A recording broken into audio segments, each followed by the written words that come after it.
আসসালামু আলাইকুম রহমতুল্লাহ। চলা যায় নেপাল সিরিজের পার্ট 8-এ সবাইকে জানাচ্ছি অনেক অনেক শুভেচ্ছা। হোটেল থেকে বের হয়েছি এখন ফেওয়া লেকের উদ্দেশ্যে। রাস্তার পাশে চোখে পড়ছে অসংখ্য দোকান, হস্তশিল্প, পোশাক আর নানা রকম সাজসজ্জার জিনিস। প্রতিটা দোকান যেন এক একটা রঙিন ক্যানভাস। হাঁটতে হাঁটতে মনে হচ্ছে শুধু ফেওয়া লেক নয়, এই পথটুকুও এক বিশেষ সৌন্দর্য নিয়ে ভ্রমণের অংশ হয়ে গিয়েছে।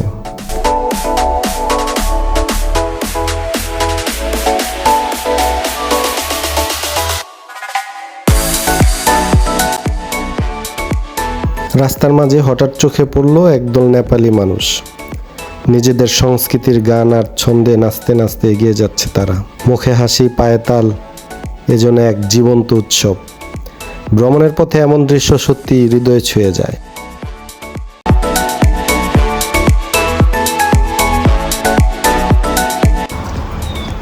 আমরা হাঁটতে হাঁটতে ফেওয়া লেক চলে আসলাম। আপনাদের এখন ফেওয়া লেকটা দেখাবো, আশেপাশের ভিউটা সহকারে দেখাবো। এবার চলে এসেছি নেপালের পোখারার সবচেয়ে আকর্ষণীয় জায়গা ফেওয়া লেক। চারদিকে পাহাড়ে ঘেরা এই লেকের শান্ত পানির মাঝে প্রতিফলিত হচ্ছে নীল আকাশ আর সবুজ প্রকৃতি। লেকের বুকে ভেসে বেড়াচ্ছে রঙিন নৌকা, যেন সৌন্দর্যের সাথে এক অপরূপ সাদৃশ্য।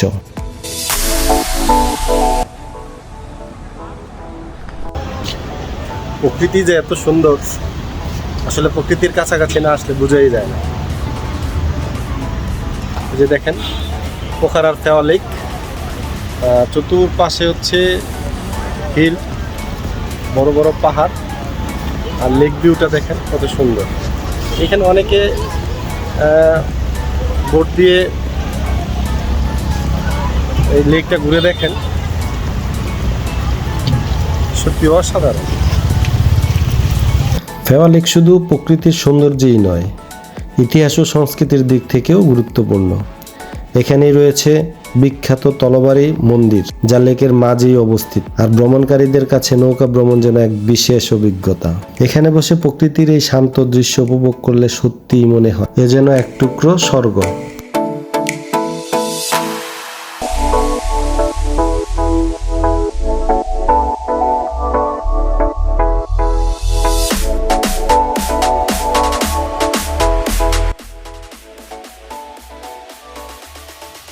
তো আমরা গিয়েছিলাম বোট নেওয়ার জন্য, অলমোস্ট সন্ধ্যা হয়ে গিয়েছে। এখন বলছে যে আমাদের টাইম আপ।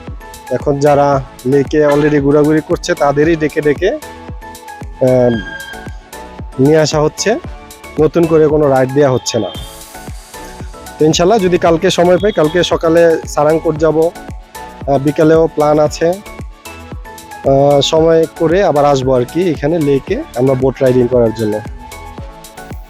আলহামদুলিল্লাহ আজকে এ পর্যন্তই। আমরা আবার রাতে বের হব, আপনাদের দেখাবো রাতের পোখারা এবং ডিজনি পার্ক।